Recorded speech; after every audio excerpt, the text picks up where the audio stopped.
જિલ્લાઓમાં પહેલેથી જ પાણીની સમસ્યા છે, તેને ઉકેલવા સરકારે અનેક યોજનાઓ બનાવી છે, પણ આ યોજનાઓના અમલમાં શું હાલ થાય છે એ જોવા માટે સુરેન્દ્રનગરના દ્રશ્યો જુઓ.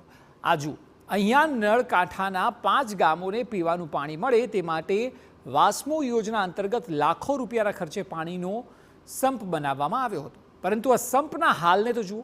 માત્ર 15 દિવસની અંદર પાણી ભરતાની સાથે તે તૂટી પડ્યો. સ્વાભાવિક જ લાખો રૂપિયાના કામમાં ભ્રષ્ટાચાર થયો હોવાનો ગામના લોકોનો આરોપ છે, કારણ કે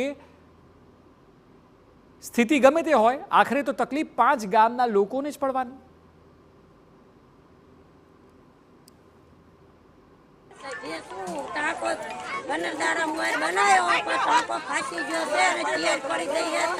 પાણી જાય છે અને ગામમાં પીવા પણ પાણી નથી.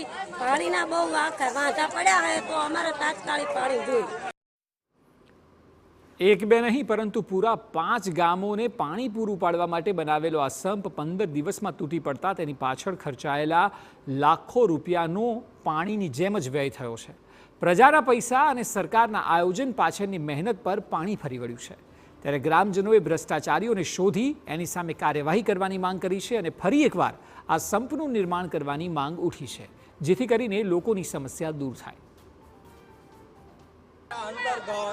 નલ છે, ઘર ઘર તક પાણી પહોંચાડવા માટે જે ટાંકો બનાવવામાં આવ્યો, તે ટાંકાની અંદર 3 દિવસ પહેલા પાણી ભરવામાં આવ્યું હતું.